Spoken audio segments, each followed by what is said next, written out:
है बंदगी। यूं तो 14 अरब कबीर भाखा, सार शब्द गुप्त धर राखा। 4 माह जिम बरसे मेहा, एतत शब्द कहा विदेहा। साहब कह रहे हैं 4 महीने लगातार बारिश होकर जितनी बूंदें गिरती है उससे कहीं अधिक मैंने विदेह शब्द बोले हैं, पर मूल रूप से 5 वस्तुओं पर ज्यादा कंसंट्रेट रहे।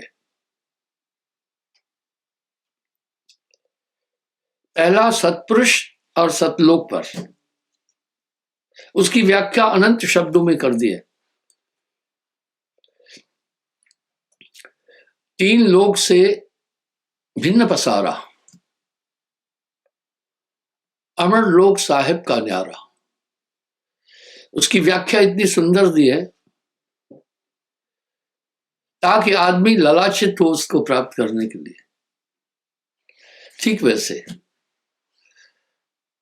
आजकल बच्चे विदेशों में क्यों जा रहे हैं? ललाचित होकर कि वहां जॉब खूब मिलता है, पैसे खूब मिलते हैं। इसलिए लोगों के हृदय में एक ललायत भाव उत्पन्न करने के लिए साहब ने सतलोक के लिए बहुत कुछ बोला। वो कपोल कल्पित बातें नहीं है। चल हंसा सतलोक छोड़ो ये संसार।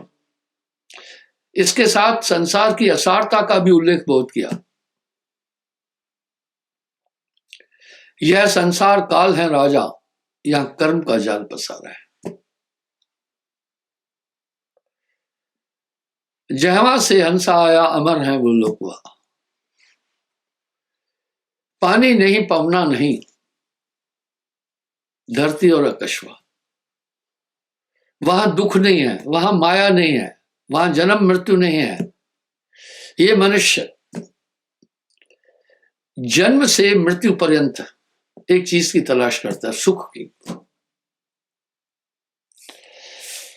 भागीरथी प्रयास करने के बाद भी सुख प्राप्त नहीं होता है।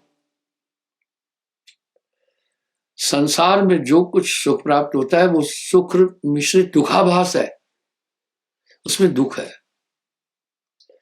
उदाहरण के लिए भैया बेटा मिला, आप खुश हो गए, लेकिन आगे कितना बड़ा झंझट है। इसे पालो पोसो, बड़ा करो, शादी कराओ, फिर घर बना कर दो, फिर उसके बाद जनाने के काबू आ जाता है। माँ बाप को किसी लेखे में ही नहीं लेता है।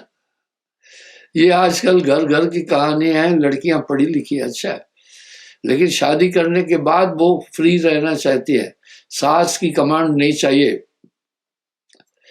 तो वहां भी दुख होता है। ना सुख विद्या के पढ़े, सुख नहीं है। सतलोक की महिमा कहने के साथ साथ साहब ने संसार के दुखों का भी वर्णन किया। यह संसार झाड़ और झंखड़ उलझ पुलझ मर जाना है, रहना नहीं देश में रहना है। यह संसार फूल से मर का चोच लगे पछताना है, आदि आदि शब्द। यह संसार नाव कागज की बूंद पड़े गल जाना है। अर्थात सबसे पहले साहब ने इस संसार, उस देश की महिमा कही और संसार की असारता के विषय में बहुत कुछ कह दिया। दूसरा, साहब ने गुरु पर बहुत कुछ कह दिया। इतने अनंत शब्द गुरु की महिमा में कह दिए।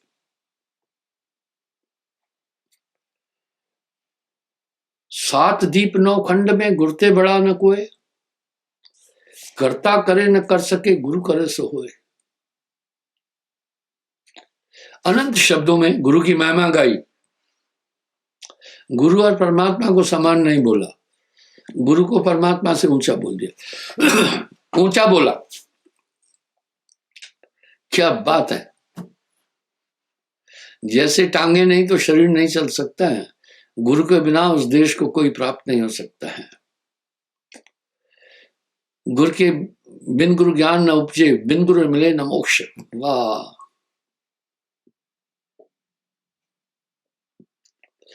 इसलिए गुरु की अनंत महिमा कह दी। मुंह से कही न जाए।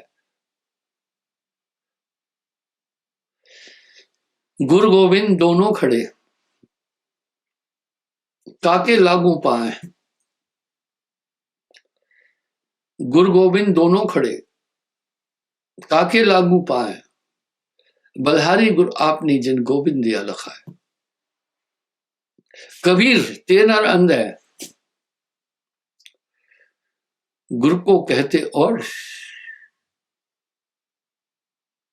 हरि रूठे गुरु ठोर है, पर गुरु रूठे प्रभु दूर।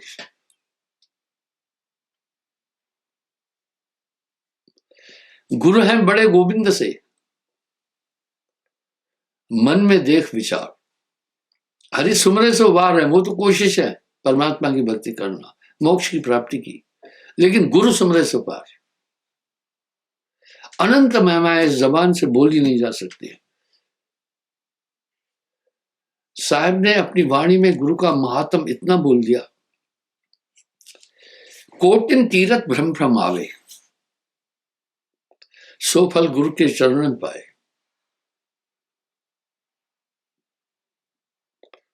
सहजो भी बोल रही है, सहजो ऐसा धाम नहीं, सकल अंड ब्रह्मांड, सकल तीरथ गुरु चरण तो भी सदा अखंड। अनंत शब्दों में इसकी व्याख्या दे दी साहब ने।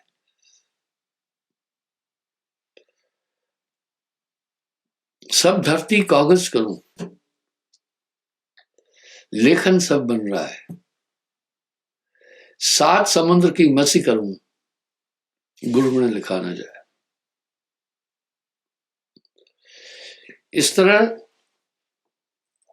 मोक्ष की प्राप्ति गुरु बिन भवन तरह न कोई,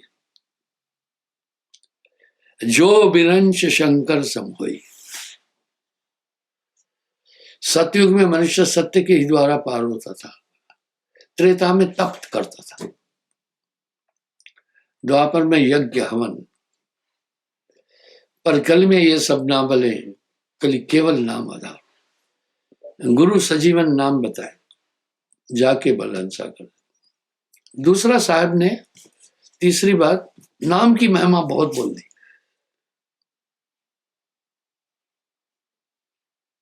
सभी संतों ने नाम की महिमा बोली है। गोस्वामी जी कह रहे हैं, अब ये कैसा नाम है? कली में केवल नाम आधारा,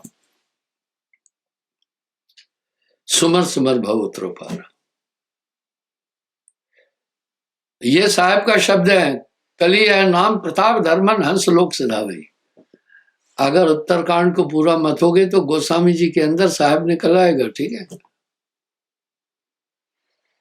मैं ठीक ठीक से देख रहा हूं, जितने मतपदांतर हैं सब साहब की वाणी ले रहे हैं, पर चोरी से ले रहे हैं। कुछ तो ऐसा कर रहे हैं, साहब का शब्द का है कबीर काट करके अपने गुरु का नाम जोड़ रहे हैं। कुछ तो ऐसा भी कर रहे हैं, समझ रहा हूं मैं, आलोचक नहीं हूं। साहब की साखियों को रखते हैं, उस साखियों में थोड़ा थोड़ा शब्दों की हेरा फेरी करके अपना नाम डाल देते। उनके दादे को भी कविता नहीं आती।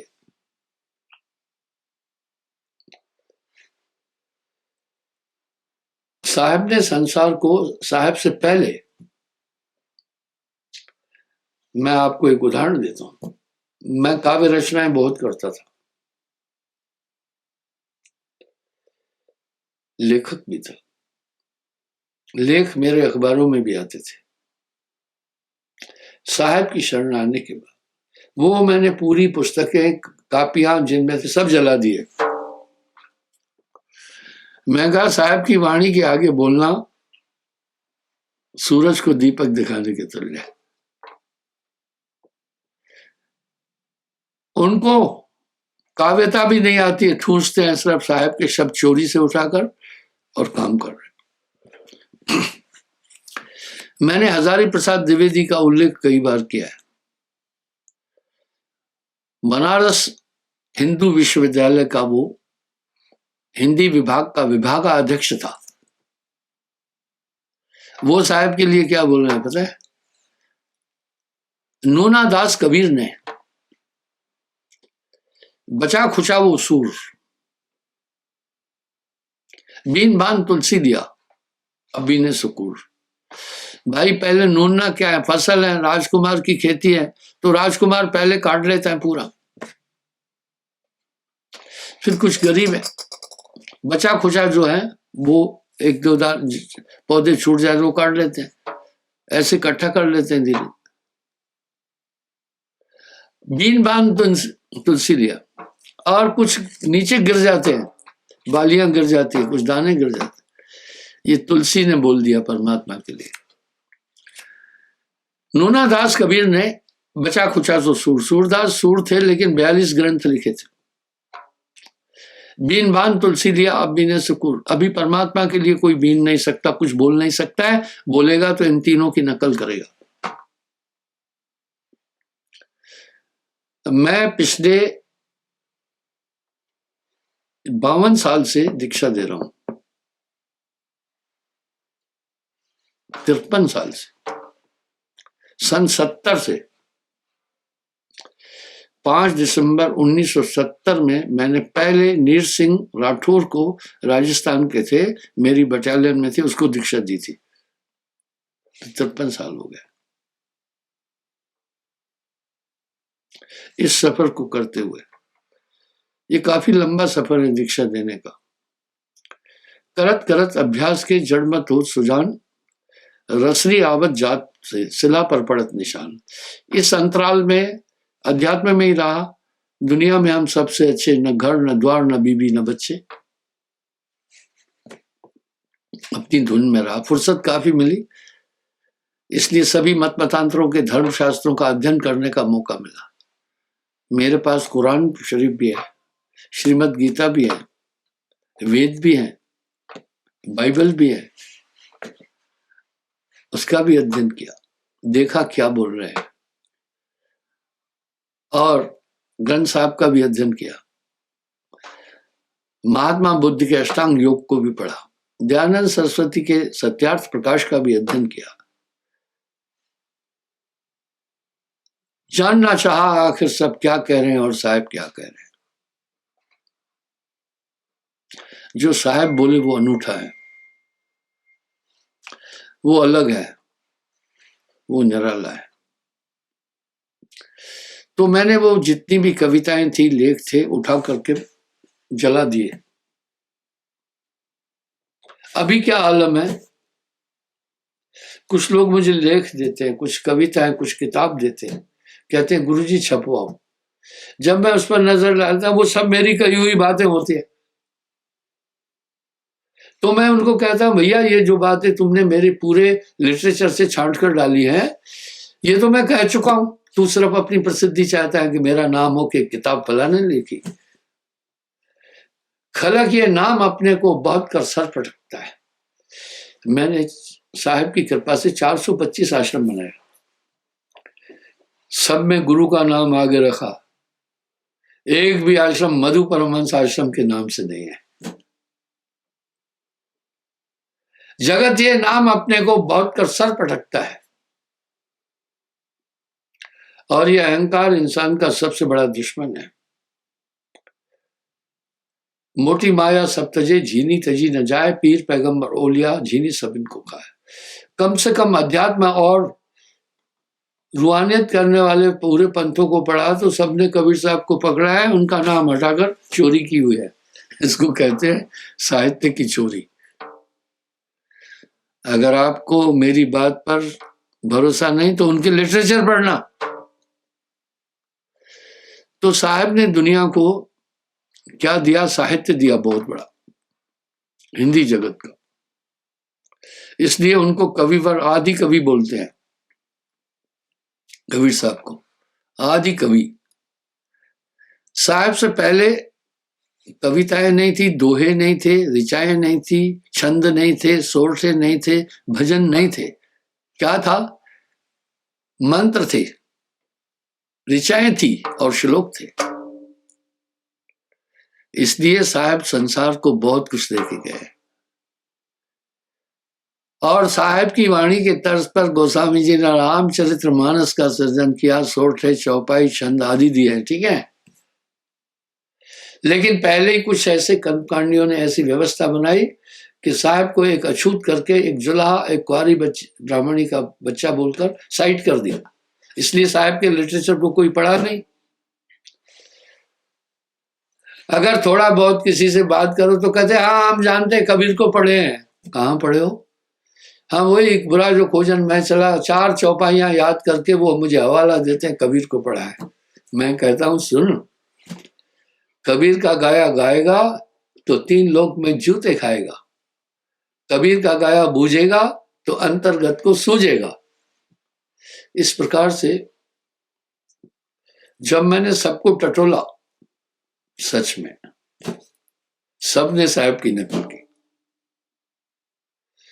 एक गजल कवाली है, कभी बेकसी ने मारा कभी बेबसी ने मारा, कभी बेकसी ने मारा कभी बेबसी ने मारा, किस किस का नाम लूं मैं, मुझे हर किसी ने मारा। हर किसी ने साहब की नकल की। अब शायर क्या बोल रहा है, कभी बेकसी ने मारा कभी बेबसी ने मारा, किस किस का नाम लूं मैं, मुझे हर किसी ने मारा। हर किसी ने साहब की नकल की है, ठीक है, लेकिन सबने लोगों अपना अटकाया, दूर मत जाओ। मैं 10 साल में एक बार गया था, मेरी माँ ने मुझसे पूछा इतने दिन बाद क्यों आए, क्या कर रहे थे? लोग कह रहे थे शादी कर बैठे हैं कहीं, लोग कहते हैं कि शहीद हो गया था 71 की लड़ाई में, क्या था? मैंने कहा ना मैं सन्यास लिया, भक्ति मार्ग में हूँ। बोला किसकी भक्ति करते? जब साहब का जिक्र किया तो मेरी माँ ने कहा अरे बेटा तू कहाँ फंस गया है, चूड़े चंडाल उनको जपते हैं, हमारा तो अपना विष्णु जी है। हर बरादरी का एक भगवान है, हर जात का एक भगवान है, हर कुड़मे का एक भगवान है, न जाने कितने भगवानों का इंसान ने सृजन किया है। यहाँ साहब व्यंग कर रहे हैं, अरे भाई रे 2 जगदीश कहाँ से आए, कहो कौन ये भरमा है? तो साहब ने नाम की बहुत बड़ी महिमा की। उससे पहले नाम की महिमा नहीं थी। सतयुग तप, सतयुग सत्य, सतयुग में कोई झूठ नहीं बोलता, सबका अंतःकरण शुद्ध। त्रेता तप है, त्रेता में हमारे पूर्वज ऋषि मुनि तपस्या कर रहे थे। द्वापर पूजाचार यज्ञ थे द्वापर में, कली में ये सब ना बने, केवल नाम आधार। यही तो गोस्वामी जी कह रहे हैं, कली में केवल नाम आधारा समर समर बहुत रूपार। अरे इस गोस्वामी जी ने पूरी बातें साहब की उठाई है यार, पर इस तथ्य को कौन जानेगा जो पूरे साहित्य का अध्ययन किया हुआ है, रूपांतरित करके लिखा है। उदाहरण देता हूं, अभी तो दूरदर्शन पर महात्माओं का गुरुओं का मार्केट ठंडा हो गया है, पहले बहुत मार्केट था।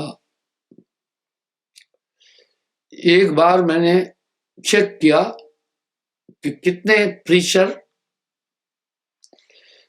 आ रहे हैं यूट्यूब पर, भक्ति चैनल 724, सबको सुना। एक तो मन पर किसी ने बात नहीं की, सतलोक पर किसी ने बात नहीं की, गुरु पर कोई ज्यादा कंसंट्रेट नहीं हुआ। दूसरा मैंने उनको पढ़ा, मेरी बातों को घुमा फिरा कर वो भी बोल रहे थे, ठीक है, ये मेरा अहंकार नहीं है, यथार्थोक्ति सही बोल रहा हूं। इसलिए नाम की महिमा इतनी अनंत कही। भाई बहनों, मैं आपसे प्रार्थना करना चाहता हूं, ये सुमरण बहुत लाजवाब चीज है और मन नहीं करने देगा, सावधान रहना। लोग कहते हैं भाई फलाने ने तो गागर में सागर समाया। अरे छोड़ो, गागर में सागर क्या समाया, साहब ने तो बूंद में समुद्र समाया, वो तो गागर में समुद्र समाया। यहां साहब एक शब्द कह रहे हैं, बिंद समाना सिंधु में, बिंदु समाना सिंधु में, यह जाने सबको है। भाई बूंद समुद्र में समाती है, जाने सबको है, पर सिंधु समाना बिंदु में, अरे समुद्र बिंदु में समाया हुआ है, ये जाने बिरला को है। कह रहा है ये कोई बिरला जानता है। अनंत बिंदुओं का समूह ही तो समुद्र है, और समुद्र का कोई वजूद नहीं, वो तो है ही बिंदु। साहब ने गागर में सागर नहीं समाया है, बिंदु में सागर समा दिया है।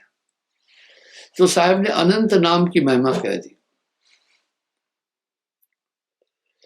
कली यह नाम प्रताप धर्मन हंस लोक से धावे। और गोस्वामी जी क्या कह रहे हैं, कली में केवल नाम आधारा, समर समर भव उतरो पारा।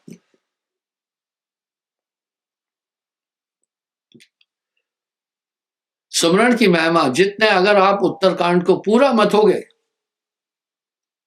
अंदर से साहब निकल आएगा भाई।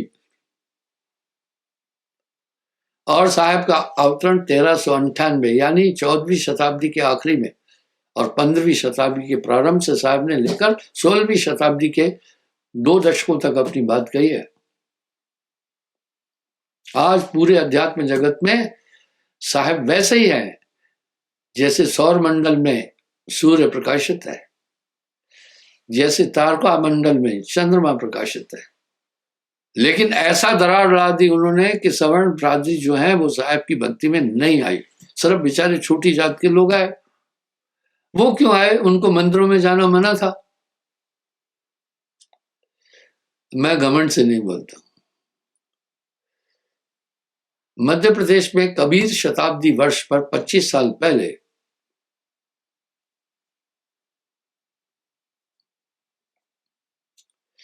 समारोह और 3 दिन की शासकीय छुट्टी रखी थी। उस समय दिग्विजय सिंह मध्य प्रदेश के मुख्यमंत्री थे, और दिग्विजय सिंह राजा पीपा के खानदान से हैं, इसलिए संतों को बड़ी तहरीस देते। वहां काफी पत्रकार आए, मुझे मुख्य अतिथि के तौर पर बुलाया गया था। पत्रकारों ने मुझसे बहुत सवाल पूछे वहां। उसने मुझसे एक प्रश्न किया, कहा आपके पंथ की उपलब्धि क्या है। उनका 2। पहला, कश्मीर से कन्याकुमारी, कच्छ से कोहिमा, पूरे भारत का भ्रमण करना। कबीर पंथ में सिर्फ दलित वर्ग हैं, बेचारे पिछड़े लोग हैं।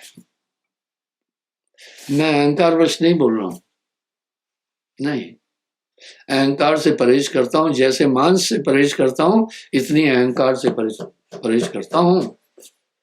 अहंकार से बड़ा दुश्मन मनुष्य का कोई भी नहीं है।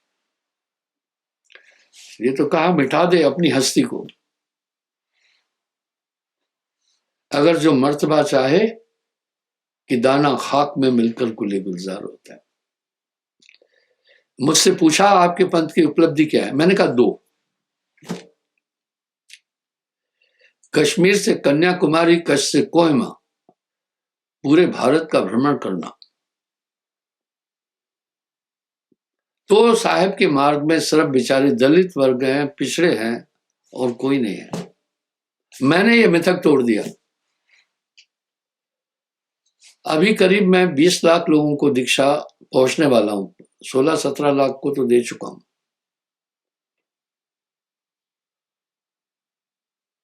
इसमें ब्राह्मणों को करीब 4 लाख ब्राह्मणों को मैंने भक्ति में लाया साहब की। ये बहुत कठिन काम था, उनको समझा ले गया मैं।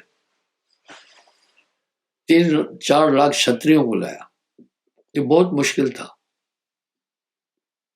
सब उसकी कृपा से हुआ।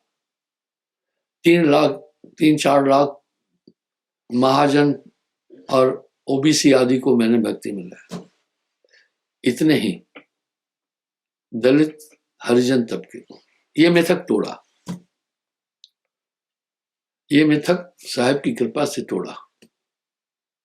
मेरे पास कुछ भी नहीं है अपना, जो कुछ है वो तेरा। दूसरा, जितना अमल मेरी संगत करती है, किसी भी गुरु के शिष्य ऐसा अमल नहीं करते। हाँ भाई राजकुमार, क्या ख्याल है आपका?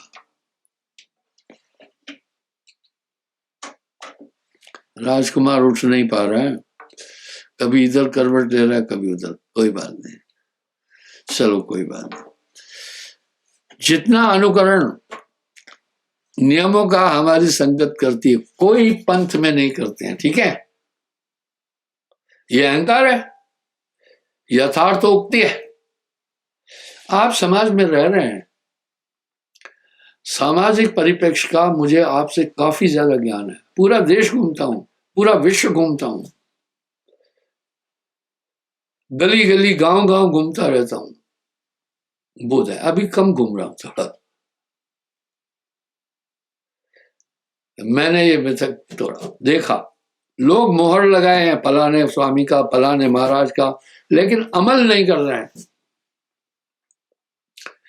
इस पर साहब ने एक शब्द कह दिया, कहनता नर बहुते मिले। अरे कहने वाले बहुत मिल जाते हैं, गहनता मिला न कोई, उसको ग्रहण करके उस पर अमल करने वाले नहीं मिले। वह कहनता बह जाने दो, जो न गहनता होए। मैंने पत्रकार को कहा कि जितना अमल मेरी संगत करती है, किसी मत मतांतर के लोग नहीं करते हैं। आप सामाजिक परिप्रेक्ष्य में हैं, आपके साथ में नाना मत मतांतरों, नाना उपासना वाले लोग हैं, लेकिन देखना चल नहीं रहे हैं, वो चल नहीं रहे उस पर। मानता हूं 10-5% मेरे भी लोग थोड़े भटकते हैं, लेकिन फिर वो आ जाते हैं। लेकिन अगर मात्रा और परसेंटेज देखेंगे तो बहुत लोग अमल करते हैं। तो इस तरह से साहब ने नाम और सुमरन की बहुत बड़ी महिमा कही है। आपसे एक प्रार्थना करूंगा, सुमरन मन नहीं करने देगा। छोटे बच्चे कभी स्कूल नहीं जाना चाहते हैं, वो फ्री रहना चाहते हैं, लेकिन माँ बाप जानते हैं ये विकास नहीं कर पाएगा जीवन में अगर शिक्षा ग्रहण नहीं की, तो जबरदस्ती भेजते हैं। वो अड़ते हैं कि स्कूल जाते हैं, हमें गाड़ी का इंतजाम करो। भाई माँ बाप गाड़ी का भी कर देते, फिर कहते हैं जी धूप है, हमें छाता दे दो, माँ बाप छाता भी दे देते हैं। फिर कहते हैं कि वहां भूख लगती है, टिफिन चाहिए, माँ बाप टिफिन भी दे देते हैं। फिर कहते हैं कि वहां आप सब बच्चों को पढ़ा रहे हैं, आपको मालूम होगा मुझसे ज्यादा, क्यों? मेरे तो बच्चे नहीं है, न शादी की है न करना है। क्या शादी करना, 75 साल, अभी अगले महीने 75वां जन्मदिन मनाना है, तो कौन सी शादी करना है? आपको अनुभव है इसका। माँ बाप पूरा करते। अगर वो कहे ना मेरे बदले मम्मी तुम पढ़ने जाओ, तो 4 तमाचे पड़ेंगे। पढ़ना तुझे है, भजन करना है।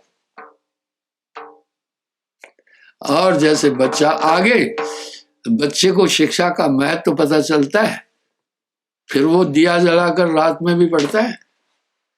इस तरह धुन लग जाए भजन की तो जो सुख पाया, नाम भजन में सो नहीं ला मेरी में। मेरा एक भाई कुछ नहीं पढ़ा, उसका एक बेटा, पता है बेटे की पढ़ाई के लिए बड़ा सहिष्णु था, बड़ा जागरूक था, हमेशा उसके लिए मुस्तैद रहता था। मैंने एक दिन पूछा, बोला शिक्षा क्या है मुझसे बेहतर कोई नहीं जानता, मैं नहीं पढ़ा हूं, इसलिए बहुत सी चीजें दूसरे पर डिपेंड रहता हूं।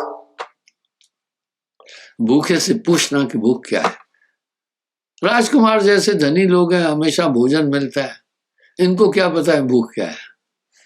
उनसे पूछना जिनके पास भोजन का अभाव है। और मैं कहता हूं education is essential in every field of the life. इस तरह आपका मन मानत नहीं, मन मोरा, ये अलो नहीं करेगा आपको भजन करने के लिए, कभी नहीं अलो करेगा। इसको पकड़ना है,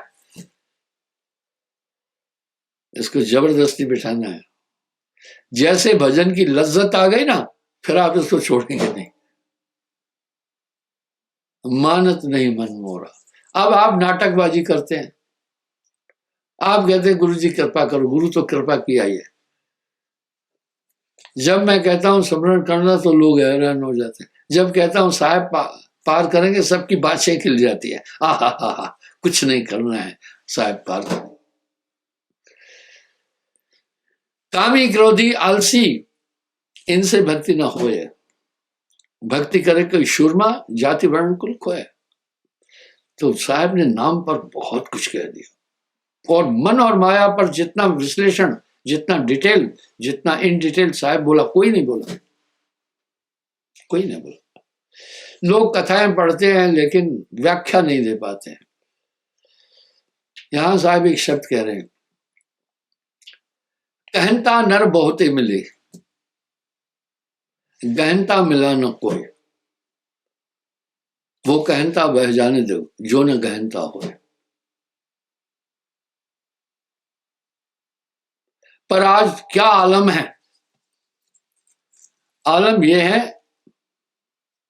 मैं आया बंबई से, खबर कहे मोरे भाई। उदाहरण दूंगा, एक आदमी बंबई गया, अभी भाई अभी भी बिहार और छत्तीसगढ़ यूपी के गरीब लोग हैं, वो बेचारे आते हैं पंजाब में धान वगैरह लगाने, वहां अच्छी दिहाड़ी मिलती, उनके लिए पंजाब तो विदेशों की तरह है। इसलिए बंबई बहुत बड़ा औद्योगिक शहर है, वहां हमारा आश्रम है, वहां मैंने 3 एकड़ जमीन ली है। तो एक आदमी बंबई से हो आया, अब गांव के लोग जिज्ञासावश आकर पूछते थे, भैया बंबई में कैसा है, इमारतें बड़ी बड़ी हमने सुना है। तो उसका एक भाई था, वाचाल था, वो 2-4 बार सुनता रहा भाई से। अब जो कोई आए, जो बंबई घूम के आया था, उससे पूछता था बंबई कैसा है। उसने कहा, और उसका भाई जो बंबई का हाल जानने आते थे, उनको जाने ही नहीं देते थे उसको, उसके पास जो बंबई से आया था, वो खुद बताता, बैठो मैं बताता हूं बंबई क्या है, वहां कैसा है। तो किसी एक आदमी ने कहा आकर, उसी से जो बंबई घूम के आया था, रामू, तो बोला भैया बंबई का हाल बताओ। उसने कहा सुनो, रामू ने कहा अपने छोटे भाई शामू के लिए, मैं आया बंबई से, बंबई तो मैं घूम के आया हूं, पर खबर कहे मोर भाई, बंबई का हाल मेरे से अच्छा मेरा भाई बताता है। ये है दुनिया। एक मेरा सत्संगी था, वो उसका एक कुलीग था, उसने 20 साल नहीं 17-18 साल नौकरी करके नौकरी छोड़ दी, मास्टरी, और वो शास्त्री बन गया, सत्संग करना शुरू किया।